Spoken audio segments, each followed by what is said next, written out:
Welcome to Unpacked, where we're uncovering life's ups and downs, from love and mental health to career and growth. With candid stories, honest advice, and special guests, this is your space for conversations that make you laugh, think, and feel seen. Jess, is the group chat open? Dev, yes, it's open, and we're unpacking it all. All right. Well, let's officially kick things off. I think we want to just get a pulse or just recap how the city has been doing during the summer. Yeah.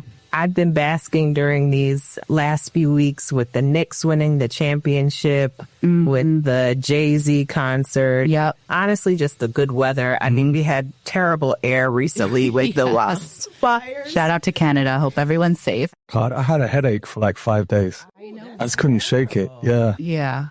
Really bad. Really rough. Much better now. We're looking out a beautiful window. We're in Greenpoint today. We mixed up our location a bit, moving on up. Yeah, you know.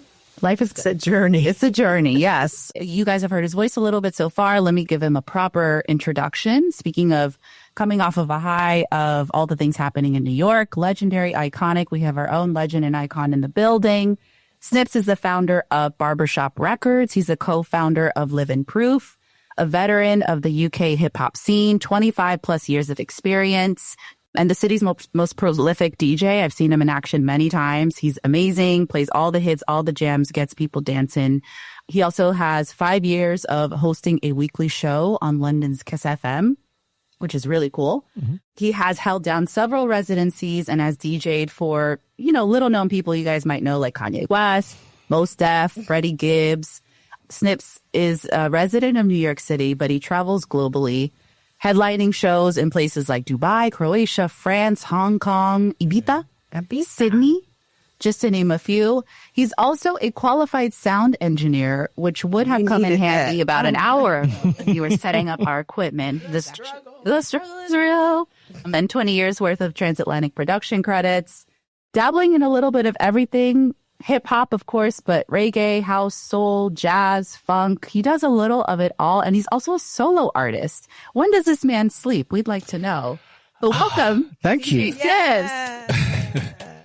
Man, I always get depressed when my bio gets read back to me because I'm like, damn, I've had a pretty impressive career. Why aren't I rich? Rich in spirit and other respect. Yes. This is how we measure. I should be way richer than I am. That sounds like it sounds good. Yeah. Rich is a mindset. You enrich other people's lives. That's not good enough. Maybe next year. That's gotta be like everything you've done will come monetarily. I hope so. I mean, it's not why I got into this, but as you get older, it's like, okay, how do I actually turn this into something I can retire on at some point? Fair. Yeah. You've just highlighted the disconnect between Americans and British here. Because you say that the best thing about the last few weeks has been the Knicks game, the Jay-Z concert, World Cup. Yeah. Has been everything. Wait. I went into that because I also feel the States needed something like the World Cup. I feel like so much has been happening in different elements of life that have been divisive, really just dark in terms of where we're heading as the world. Yeah. And I feel like, I won't say soccer, football has really brought I love it. I love it. together. This is true. It's good vibes. Yeah. All of a sudden, everyone's a football fan, though. I noticed that. I shouldn't speak because I was definitely a bandwagon Knicks fan in the finals. So was I. But so was I. We live here. We couldn't not root for them, right? But all of a sudden, every single corporate office was playing the World Cup games. Yeah. Everybody was streaming it. All the bars set up their TVs. It's like, whoa, all of a sudden we're a soccer. See, I don't mind that. I just hated the online discourse of people that discovered the game last week, trying to just have these pseudo-intellectual takes on the game. Just enjoy it. I hope this doesn't offend anyone when I say this. I have great joy in seeing how much the rest of the world has come together to despise Argentina. Oh, yes, me too. I thought it was just us. Brits have hated Argentina from not to get into a political thing, but just purely from a football perspective. Okay, yeah. They are our biggest rivalries. They are the worst sportsmen. They are just the most ungracious winners, the most ungracious losers, the dirtiest players. England has hated them forever. They are literally our biggest rivalries. For England, yeah. I think a lot of people were towards the end. you know? That was, yeah, for sure. Yeah. It's funny because people made it very political. I was getting into conversations with people that are like, well, I can't support England because of colonial history, and I can't support Spain because in 1647. And I'm like, look, I get it. All of that history is very important, but this is a game. This is just a game. Like, those players on the England team definitely are not guilty of the atrocities that we're accused. You know what I mean? Yeah. As opposed to Argentina, literally still singing racist songs in their stands and doing monkey chants and all kinds. Yeah, you know, like, it's not the same as ill colonial past, which, you know, most countries have some kind of dirty hands in these. There was definitely an over politicizing of things initially, but I think once people kind of just got a little bit more tapped into the game, and I think it seemed to me there was definitely a turning point where people were like, all right, cool, we're back in England. And speaking of which, we'd love to know your story. How did you get into this? You know, you love it. How did you grow up musically? Like, how did you come to be DJ Snips, and what was that journey? Wow. Okay. So I was born in a city called Bristol in the UK, which is about 2 hours outside of London. It has a disproportionately big music scene. When I speak to a lot of Americans, when they talk about British music, everything is London, right? I guess Bristol is maybe equivalent to like a Philly in that sense. So I'm sure you guys have heard of groups like Massive Attack, Portishead, Ronnie Size, Tricky, Nena Cherry, all came out of Bristol, and not just specifically Bristol, but mostly came out of my neighborhood. Not Portishead, they came from Portishead, but Massive Attack specifically, before they were like a trip hop group, they were a big hip hop sound system, hip hop and reggae guys from my neighborhood. So growing up, Bristol in the 80s was kind of seen as like the UK's center of hip hop. So I grew up breakdancing as like a kid in the mid 80s. The neighborhood I grew up in was like very, very heavily Caribbean. So kind of like that intersection of like reggae and hip hop was just the soundtrack to being a kid for me. So I always loved music. My parents, both very, very musical people. My dad was mostly into rock and blues, whereas my mom was into reggae and soul. So the music that I had in the house growing up was just everything. So as the 90s hit and hip hop became more and more popular, I started hearing so much of the stuff that I'd grown up on in my parents' reggae collection in these hip hop records that they'd been sampling. And it just kind of like something clicked in my brain, and I was like, I want to do that. I want to collect records and figure out how these songs that I love are made. And it was like this connection between this music that I'd heard in my house growing up to the music that I'd heard coming of age as a teenager. So I probably skipped a part there. We'd moved to Australia in the 90s. So I was actually going to high school in Australia, just south of Sydney. Okay. Yeah. Actually, that's a lie. Just west of Sydney. My parents now live south of Sydney because they're still there. So I was just west of Sydney. And believe it or not, hip hop was really big in Sydney growing up as well. But I always knew that I wanted to go back to the UK because there was a bigger scene. So the moment I was old enough to get on a flight, I literally went back to London and lived with family. I guess I'm quite an obsessive person. When I decided like, this is what I want to do, I had it in my head from a teenager. I'm like, I'm going to go back to London. I'm going to like make my kind of roots, and then I'm going to go to New York. That was always the plan. New York was always the plan. I always knew that I wanted to be in New York. As a hip hop head, New York is the center of everything. Oh, yeah. Although not as much anymore, which makes me really sad, because I think a lot of the time, people that were deeply into hip hop in the rest of the world, what we see as New York is like this nostalgic idea of what New York was. So when we come here and I talk to these young kids and they don't know any of the music, I'm like, what? How do you not know that this is like legendary New York music? I don't care. I'm listening to, I don't know, whoever from Atlanta. And I'm just like, what? Like, when did this happen?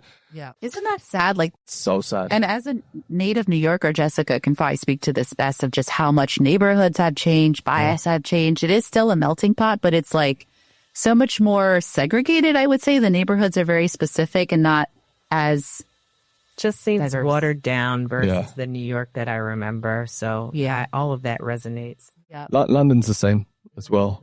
The gentrification of London, when we got the Olympics in 2012, it almost happened overnight, because where the Olympic Stadium is in a place called Stratford in East London, which is like rough, or was, I mean, it's still rough. They were like, oh, we're going to have a bunch of tourists staying in East London, which is Hackney, Mile End, Bethnal Green, these rough neighborhoods, you know, a lot of what you guys call like housing projects, we call council estates, but like government housing. That sounds fancy. Yeah, so they basically were like the term estates. Yeah, Council estate sounds very. yeah. When someone tells you they're from a council estate, it means they come from a building where people still piss in the elevators. I see. Yeah, American, I'd be like, oh wow, you Yeah. got money. yeah. So yeah, they basically were like, all right, we're gonna have a bunch of tourists in, get everybody out. And if you look at a neighborhood like Hackney, the change from 20 years ago to now is insanity. Yeah. I mean, and I guess it's how you feel when you go somewhere like Bed-Stuy. Yeah. Yeah. If Biggie saw what Bed-Stuy was like today, he'd be like, what? Yeah. Yeah. Same thing with Inglewood, California. That was I can imagine. not really the greatest area. And then they built up the stadium and it's like, now it's up and coming. Yeah. And it's expensive. You can get a starter home for like not even barely under $1 million. Yeah. It's crazy. I saw a video of this very happy, chirpy white woman in a place called Deptford in South London doing like, today we are going to do some boots on the ground journalism in Deptford. We're going to check out this lovely cafe. And I'm watching it, having not lived in London for 8 years, being like What? somebody's going to rob you any minute. What? This is not Deptford. I remember Deptford. Deptford was scary. A scary place. And it's just kind of like, I guess what Americans would call a Becky, like a bubbly Becky, just kind of like hopping up the high street, going and getting her matcha. And I'm just like, what happened to London? This is insane. So yeah, it's global. It's happening everywhere. Every major city, especially I think cities like London and New York, where there's such melting pots and such kind of like cosmopolitan cities. Yeah. It's always inevitable, you know? It is inevitable. I feel we're kind of losing culture in the name of capitalism, but I won't make this political. That's another episode. 100%. 100%. You talked a bit about listening to different tracks that your parents would play. Mhm. And I know I recently watched the Earth, Wind and Fire documentary, and I feel like deep down I lived previously in the 70s or something right now. But when you think of music, I'm curious to hear what decade resonates the most with you. I have to pick two for different reasons. That's fair. 70s and the 90s. Good one. And there's a reason they connect. Because I would say the greatest hip hop from the 90s doesn't exist without soul and jazz from the 70s, right? So I think that the 70s was the pinnacle of music overall, every genre, reggae, soul, rock music, jazz music. Maybe not jazz, maybe jazz a little earlier, but I would definitely say like the jazz funk and fusion that happened in the 70s, like Roy Ayers and Donald Byrd and all that stuff to me is like incredible. But I would say that that was a pinnacle of music, recording, instrumentation, like songwriting. And then I think the 80s was the pinnacle of, well, not the pinnacle, but it was when technology became such a huge part of how music was made, synthesizers and samplers. And then I think the 90s was the peak of what we were able to do with technology. And I think we used, hip hop specifically, used the great musicianship from the 70s and fused it with the technology of the 90s to be able to recreate something with like the most pure ingredients. So I'd say those 2 decades are it. I would agree with that. I think both of them really set the stage for music we listen to now. And I think the 90s era of R&B, and I think a lot of people would agree, is just peak. I agree. I think R&B is a funny conversation, right? Because there's 2 R&Bs. There's, people always talk about Keith Sweat's first album being the divider, right? You have everything that came before it and everything that came after it.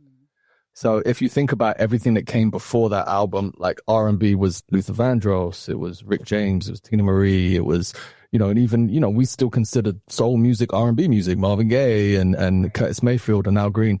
And then the New Jack Swing era kind of flipped everything and it turned into what we know R&B as today.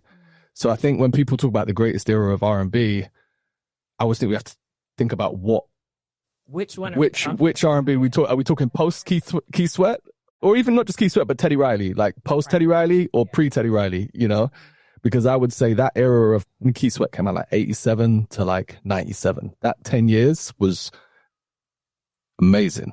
Yeah. He's still performing now. He was just at, where was he? Barclay Keith last Sweat? night? Yeah, I mean, think. Yeah, I've seen a few of these clips. He's Him and Genuine just need to sit down. yeah. I mean, Keith Sweat was never the greatest vocalist anyway. He it made sounded like he was needed to go to the bathroom or something. right. It's whining. Yeah. But I love Keith Sweat. Me too. Like he's a perfect example of someone that wasn't a great singer, but still was a great singer because it sounded great. Yeah. Right. Yeah, which actually leads into another question we had for you, because you obviously know a lot about music. You can tell you have a deep respect for the artistry of it all, this musicianship and everything. Yeah.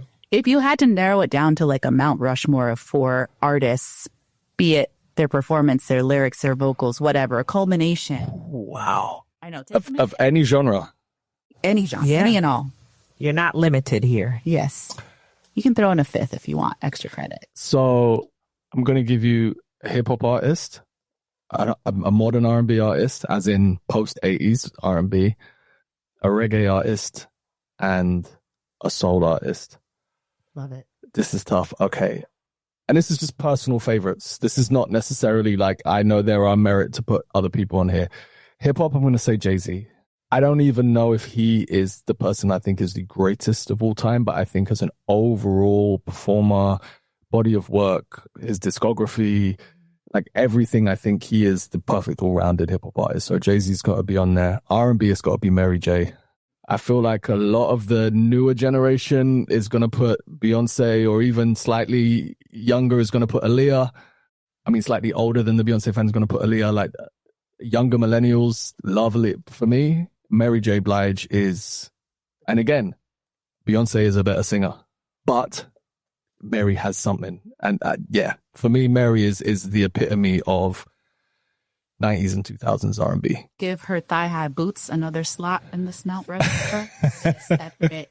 Or they're all, okay. But I will say, because I know you being from LA and you being from New York, I do think Mary has a stronger hold on New York than anywhere else. Yes. I think it's a very New York thing. Yes. And weirdly, London, the way we consumed hip-hop R&B was very New York-centric as well. Okay, so we've got Mary, Jay-Z, Stevie Wonder, like without a doubt. He might be the greatest artist, all-round artist of all time. And as a reggae fan, man, it's hard because my reggae taste splits in 2. So I might need to make it a 5th. Okay.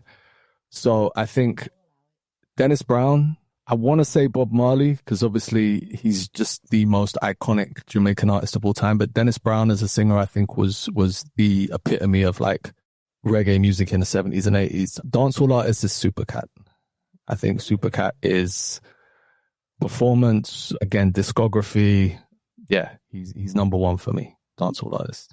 I'm going to go home and then I'm like, nah, actually, Nas should have been in there. Buju Banton should have been in there. Curtis Mayfield should have been in there. But yeah, off top, that's my Mount Rushmore. Yeah. Well, there's never a right or wrong answer, right? And it can change from day to day. Exactly. If I've had a day listening to Illmatic on repeat, Nas is going to be my favorite rapper of all time. Right. You know, like it ebbs and flows for sure. 100%. But as of today, this is your Mount Rushmore. Yeah. Okay.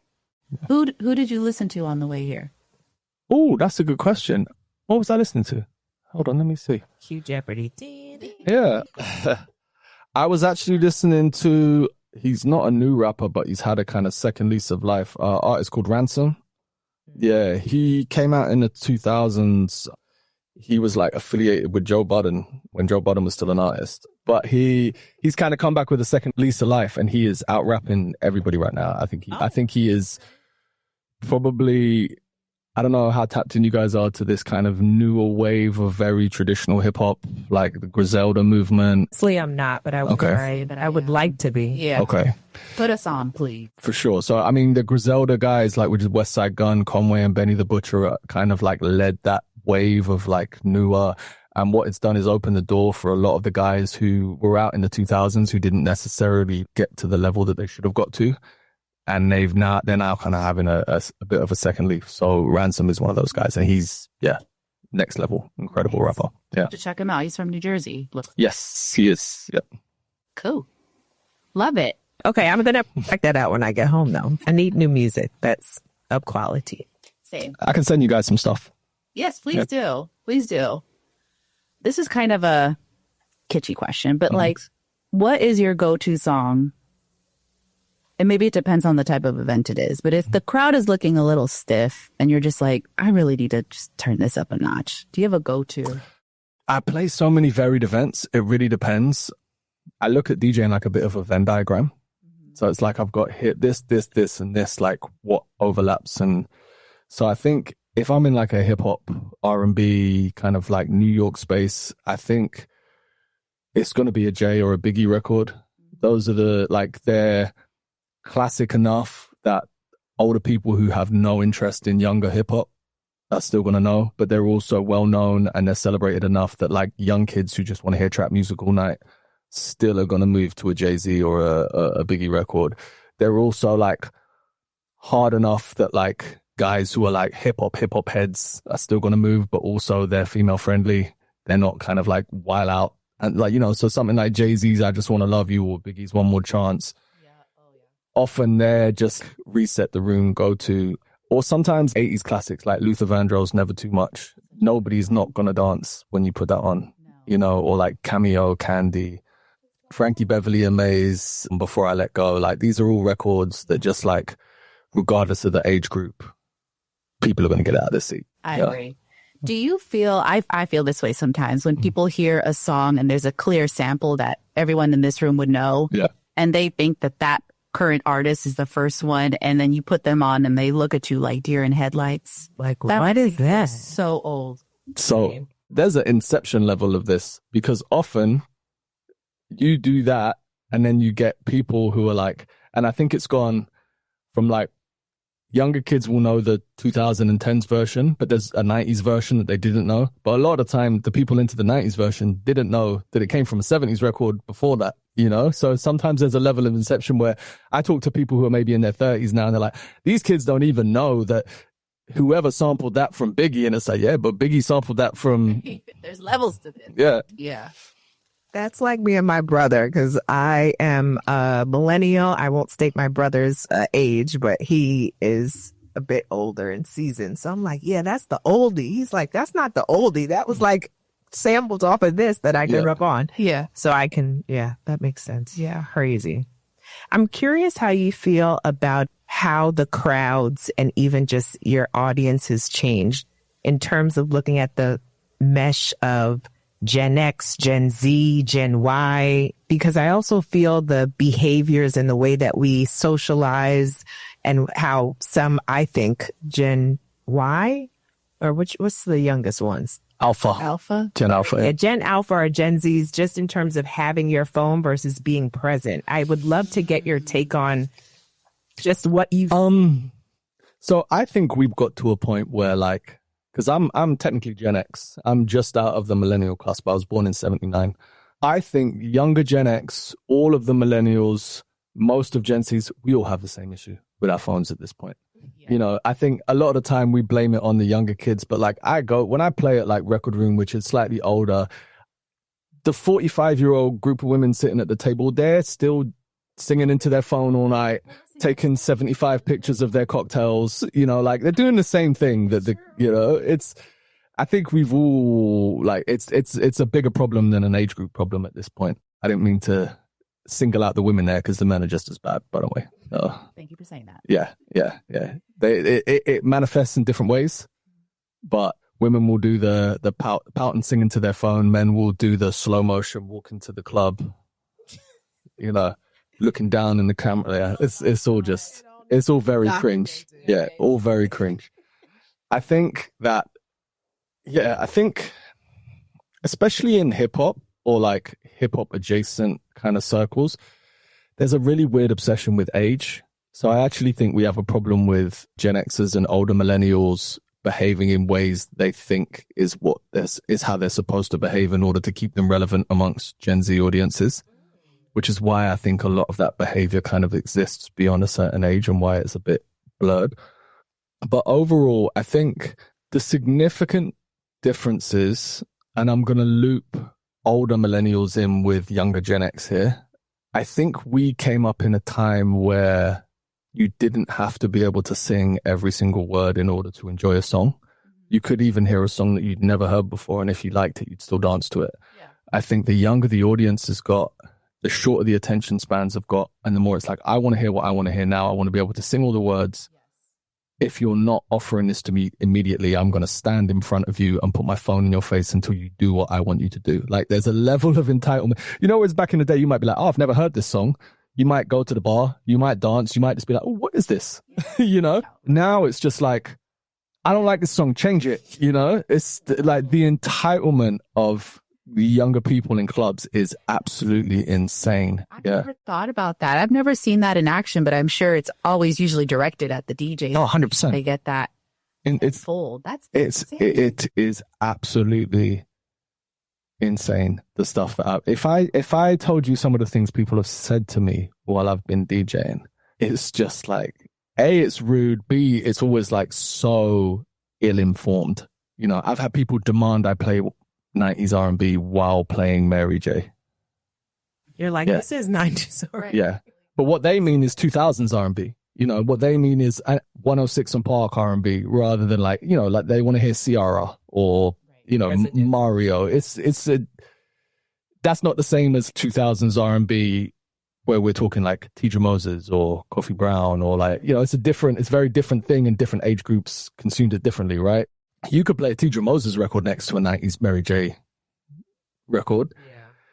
But, you know, when you start getting into Chris Brown and Ciara and that kind of stuff, it's a different sound, you know? Disjointed. They were more kind of radio records for younger people rather than like club records in the 2000s. Poppy. Yeah, you know? So I get people, I'll be playing the Mary J. When are you going to play some 90s R&B? What's this shit? You know, like people are so rude. I would be so bitchy and petty right back. I'd be like, let's use our ears. Yeah, I think I'd go off. Yeah, you'd give a look. But also as a DJ, aren't you like, let me work, you know? Like, I know 100%. Be here for the experience, the ride, whatever, you know? Also, and not to make this overly social or political, but I'm also a white man that is not from New York playing in predominantly black spaces, right? So how I choose to respond to someone who maybe saying something is so ignorant and so stupid, I also have to be careful how I then. Yeah. And I also know that sometimes the stuff that's said to me will be rooted in like I'll get like people like, oh, you don't even know what you're playing. Why are you even playing? Like, you don't know this. And in my mind, I'm like, I definitely do. And if you look at the rest of the audience enjoying themselves, it's just you that has an issue. But it becomes a crutch to be like, you don't even know what he should be playing. Like, how you playing this Mary J shit? You should be playing Ciara. Like, or, you know, like, I'm very aware that I could say what I want to say to the person. It will come off. I'm right. I'm gonna look the bad guy in the equation. So a lot of the time I'll use my snidey British, you know, response where people don't realize I'm actually telling them to go fuck themselves. But it sounds so polite. Right. Exactly. Oh, okay, he heard me. Yeah. What a respectable young man. That's an interesting perspective too. I never even thought about that, because yes, every time I've seen you, yes, it is primarily black spaces, brown, and you're on top of your shit and you know it. And to me, I'm like, that's just Snips. But like, from your perspective, was that challenging for you? Do you feel like you had to develop a thicker skin? It's a weird thing, right? Because in one really weird alternate reality, in my micro world, I'm probably experiencing something, and I don't want to equate it, please don't, but very similar to what a lot of black women I speak to experience, which is I go to work, I have to be better than everybody else for people to take me seriously, right? And please don't think I'm equating our experiences, but in my micro world, that was the case. It was like the immediate expectation is, this guy is not going to know his shit. So you have to know more and you have to be better in order to be taken seriously. But then the difference is I also have the flip side of that. So me having that pass or that kind of cosign of like, oh no, this guy knows his shit, he can play these spaces. To then corporates, it's like, oh, an authentic white guy. We get to be able to book somebody who's authentic, but he's safe. On one hand, getting into the world, like I had to be better, but now I realize, oh, and here comes the privilege once you break through a certain, you know, so I know that there are peers of mine who might not necessarily get the same looks that I'll get. So it's a weird thing to navigate. Yeah. I like your self-awareness about it. You're aware of how you'll be perceived. You can work twice as hard. You know that that's just the game of the situation you're in and you're willing to do it. And then at the end of the day, people can't argue with their talent and the depth in which you know music. Right. And also, like, I guess I came from a different era as well. Like, there's plenty of white DJs now. There wasn't so many when I started. And like, you know, when I was in London, it was the same thing. There wasn't a lot of white DJs at all. Or the one that everybody knew was Tim Westwood, who was like nobody wanted to associate themselves with being anything like Tim Westwood. So yeah, it's a weird thing. And it's, you know, I've been doing this for so long.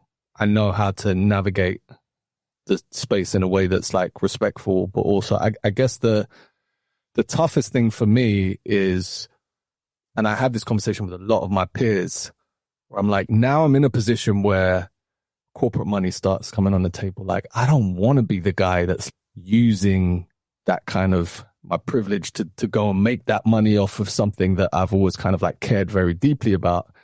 So it's this kind of double-ended sword, because I'm like, I don't want to be that, but also I've worked my ass off. Like, give me my money.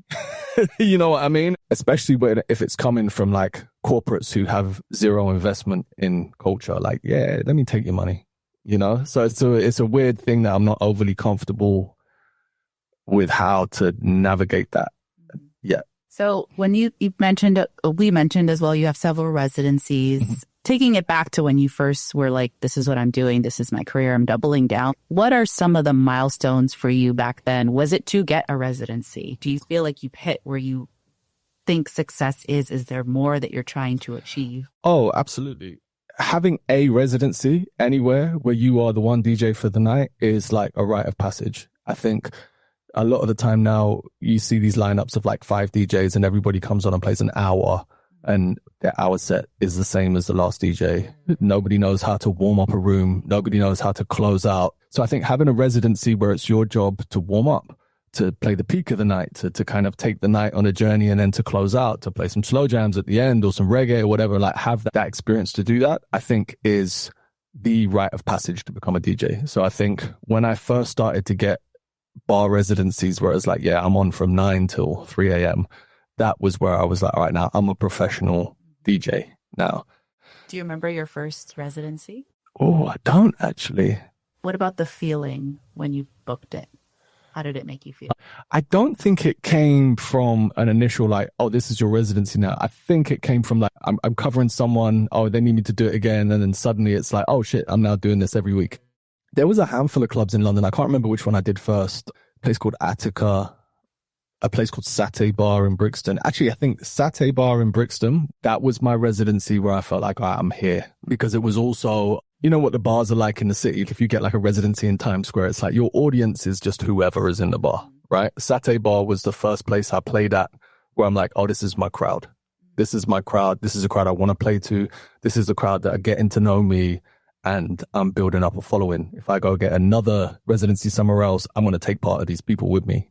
So I think, yeah, that would have been Satay Bar in Brixton, which was like early 2000s. I'm curious to hear a bit more about the origin story behind Barbershop Records. Oh, okay. So I've been producing music for pretty much as long as I've been DJing. And I did a couple of random beats for different artists throughout the 2000s in London and a couple of underground guys in the States. When I went back to school to do my audio production degree, I got tired of working with rappers and singers, and no disrespect to the rappers and singers out there, but you guys are the most unreliable and just insufferable people to work with. I swear to God. Industry. So I got to the point where I'm like, I want to make instrumental music and just put music out myself, or just work with people that I like.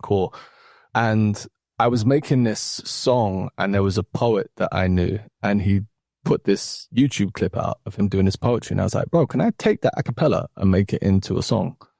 And he was like, yeah, go for it. So I did it. And it was, I don't even know what genre it was. It was like a jazzy house kind of down tempo thing. And it just came out amazing. And I wanted to put it out myself. Me and him, when we filmed the video, we filmed part of it in our barbershop because we went to the same barber. And I was like, well, my name's Snips. I'm chopping up samples. Yeah.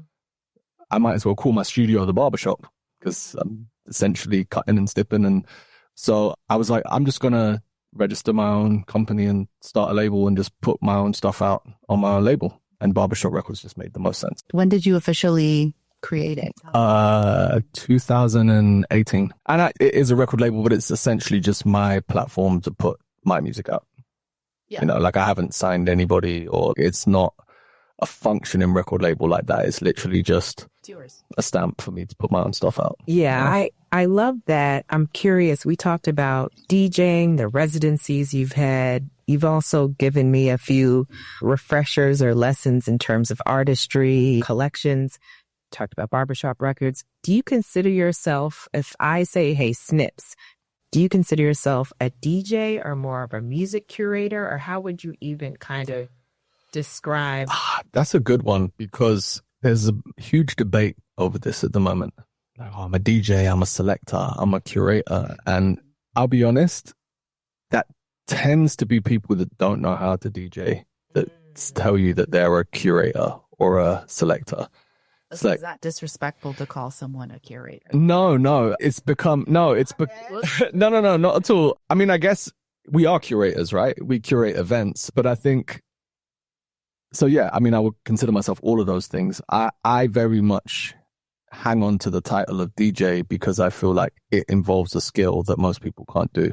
And I think most people diminish that skill when they're like, yeah, I don't really DJ, I'm just a selector. It's like, okay, so you just play songs. Yeah. That's what you do. You know, which is fine, but which is fine. And there is a skill to that as well, but it's not the same as DJing, you know? Sure. And I think people like to fast track into this DJ world without really doing the due diligence, and the lines get blurry with how people like to define themselves. Yeah, I took a DJ course myself, as Devin knows, and I want to get back into it. But when I was in the course, certain students were like, okay, we finished it. We did a 15-minute set for the teacher. And they're like, okay, so how can I book my first gig and, you know, make money off this? Instructor's like, okay, you did 15 minutes. Yeah. Thumbs up. But I can help get you connected, and you can start to, you know, it's a process. It's not an overnight or even a month. You're all of a sudden this headlining DJ. Yeah. Most of us spent years in our bedrooms practicing. Yeah. Like, I get people all the time like, I want to be a vinyl DJ. And I'm like, okay, how many records do you have? Oh, none yet. Cool. Go and collect 300 records. Just go and collect the records. You know, like, once you show me that you're dedicated enough to do that, then you can think about DJing. Right. So, but I'm actually starting a DJ school. Sign me up. Yeah. So it's just me. Everything is just me. The record store, I mean, the label, the DJ school is just me. We love it. So basically, I just moved all my records and my equipment into a studio space in Bushwick. And I was like, how am I going to make this profitable? Because basically I had like records in storage, and my DJ setup was like under my stairs in my house. And I've got a 4-year-old. I was just like, it's not working. So I created the studio space, and I thought, I get asked all the time about DJ lessons.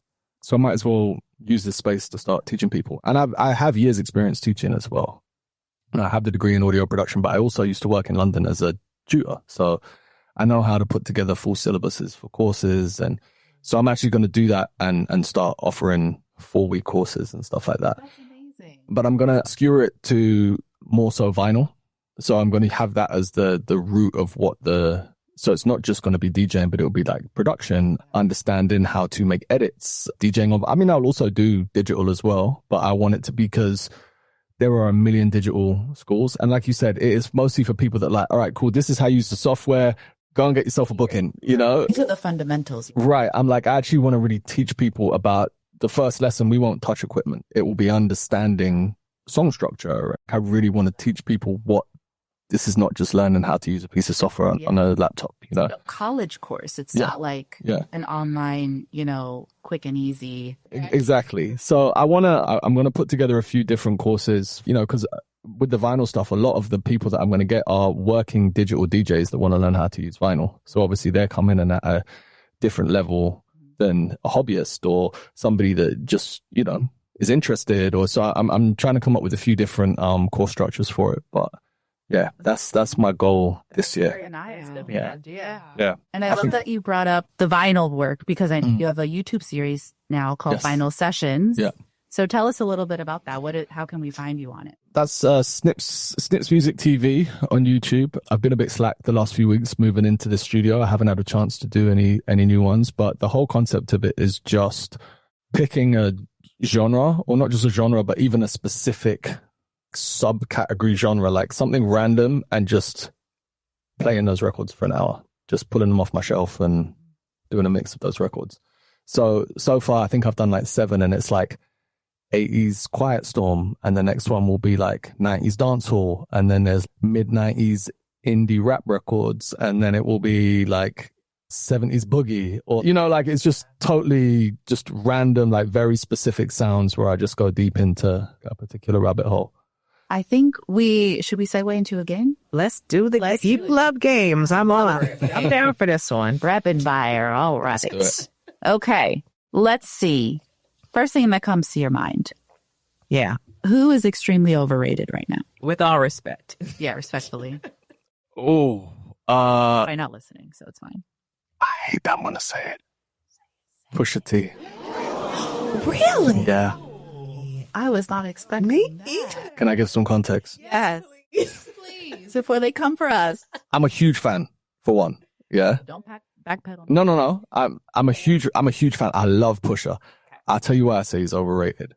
I think that when he came out in the early 2000s, he wasn't in the same conversation as Jadakiss and Beanie Siegel and even like Lloyd Banks and Fab and all of these guys who are like spitters.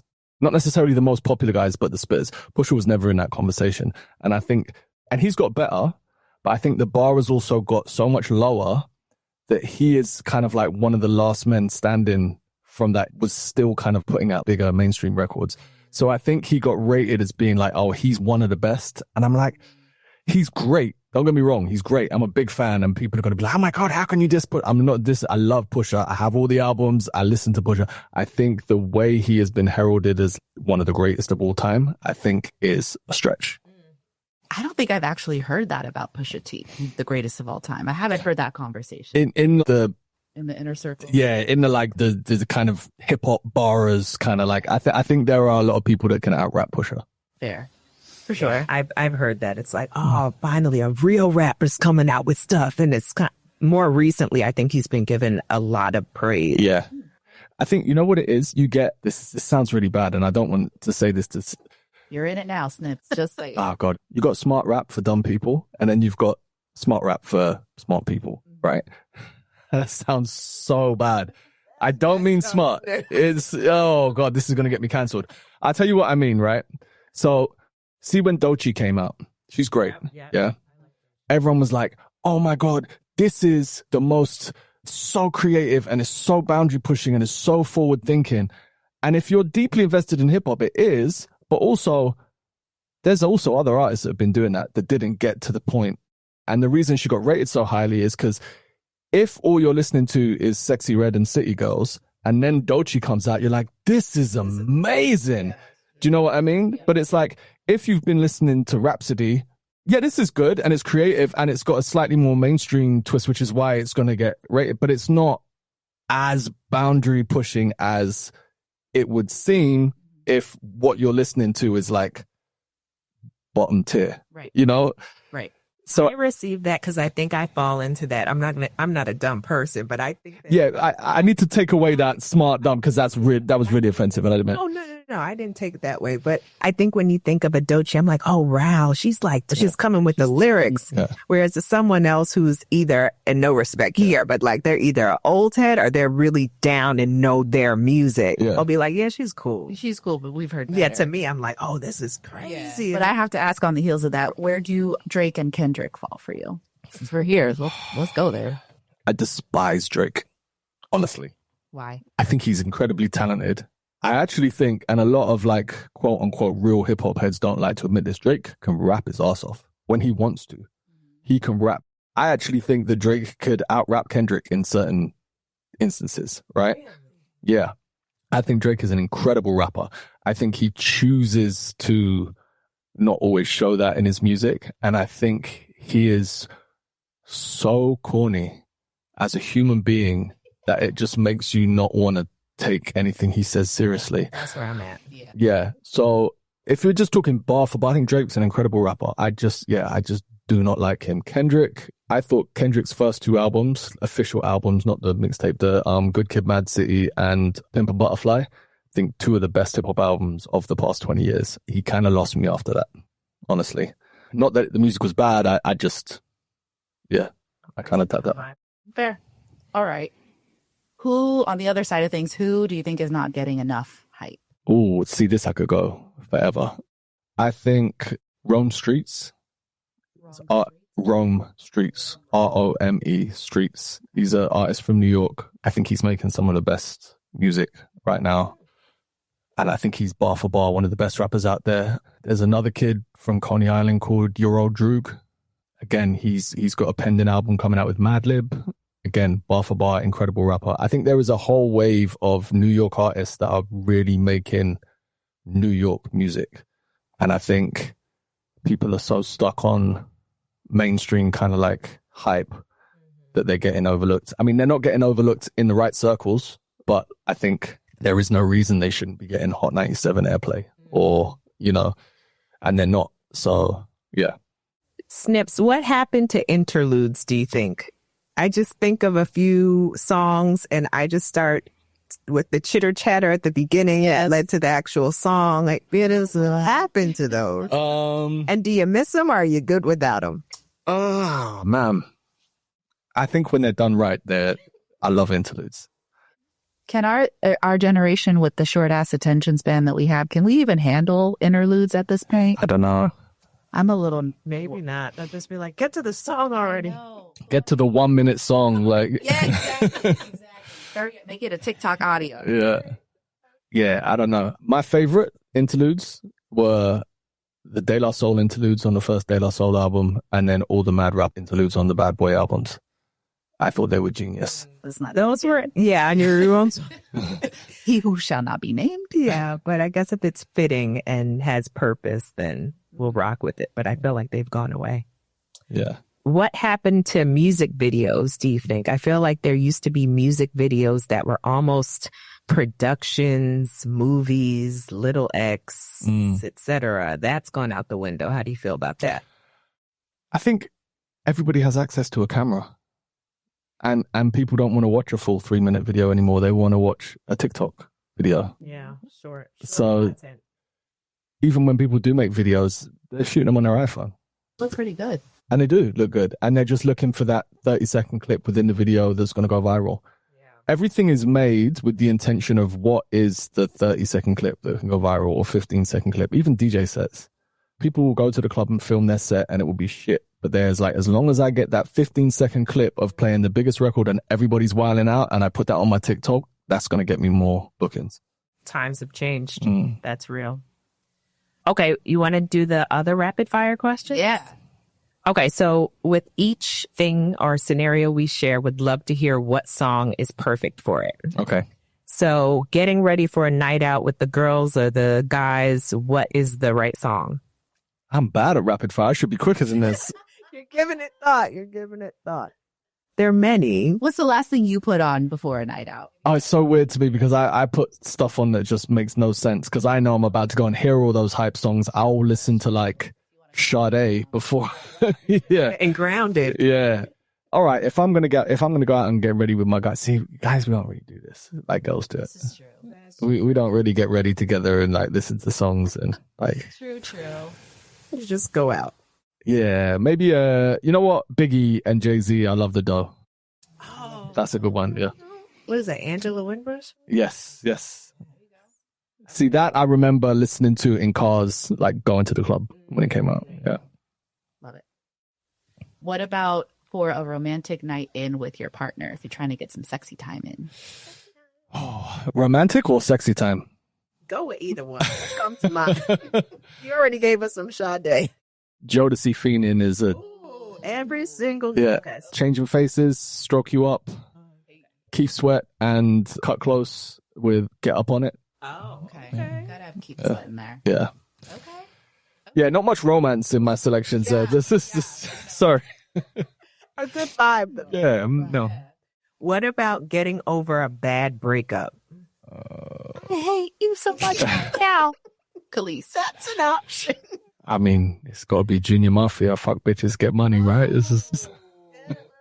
What about other bitches? What about us getting over a breakup? Well, you'd have to answer that. I can't answer that for you guys. What about celebrating a major life milestone? Job, birthday, like something major in life. What's going to make you happy? Do you know what I love listening to whenever I'm in that state of mind is J-Rock, Win. Yeah, win. Fuck if they go. Yeah. Okay. I like that. Okay. I might bring that back to my rotation. What about starting a revolution? Dennis Brown revolution. Period. Okay. Yeah. I'll listen to that Monday morning going to work. I love it. Love it. Love it. Okay. So Snips, as we round out, really curious, what legacy do you want to leave on music and beyond? I would like to be somebody that gets looked back on as, all right, hold on, let me rephrase this. Every time somebody wants to do something, they never think they could be the first to do it. If you're from London and you're a rapper, it's like, I can't be a rapper, I'm from London. And then somebody from London blows up and it's like, oh, you can be a rapper. I want to be the person that when people think you can't do this, I can be the example where people can go, actually, he did it, so let me give it a shot. Because I've always struggled with that. Like, can I do this? Can I be this person that goes into this space and does this and gets respect from here? And I don't see anybody else that's done it that came from where I came from or whatever. You know, like I've always been that person that struggles is like, can I play this music or can I go into a club where people want to hear top 40 and still get to be able to play underground music that if I haven't seen someone do it, I've had to change my mindset to be like, no, you can just do it. You can be the person to do it. So I would love to be somebody that inspires people to think like that. As far as the music that I put out in the world, I just want to make timeless music where, you know, however people consume music in hundreds of years, that if they discover my music, just be like, what is this about? You know, whether they find a vinyl record or whatever, I don't know how we're consuming music in 50 to 100 years time, but however it is, I just like, and this is going to get a little bit philosophical, right?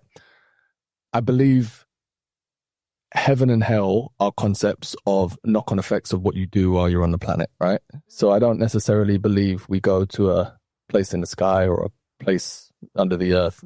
I believe that when you die, your memory is what it is. So if you've done good in the world, everything you do has a butterfly effect. The more good you do, the more your memory and your spirit lives on in happiness and positivity.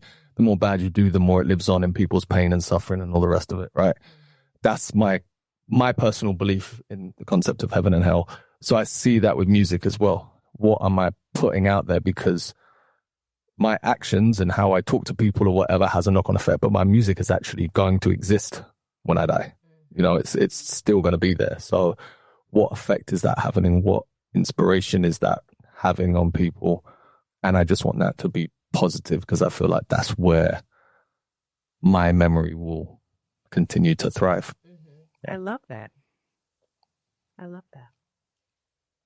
So we've talked about things that are on the horizon for you, your DJ school, which we'll look out for, vinyl sessions, have several residencies. So check them out if you're in New York.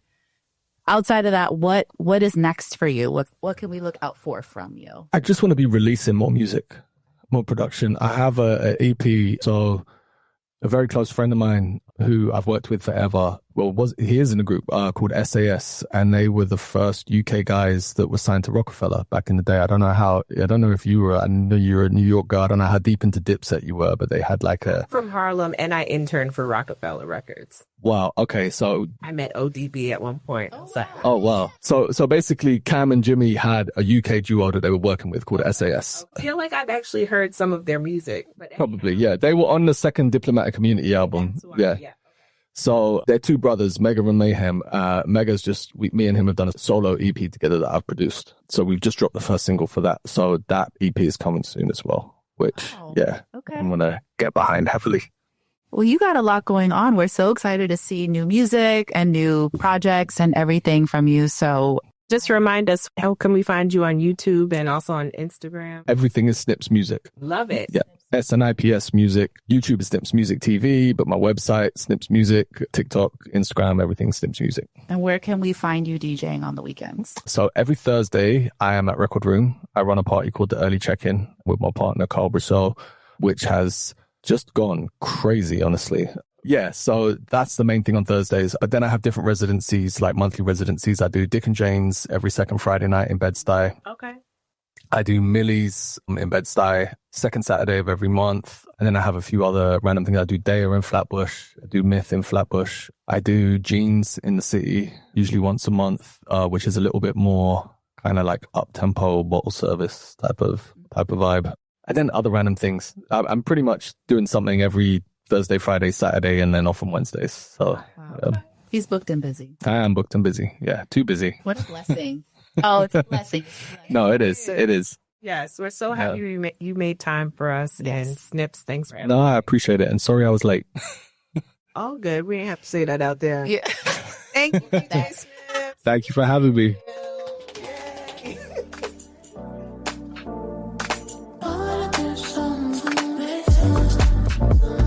And with all that being said, we've got more stories, more laughs, More realness and more unpacking next time.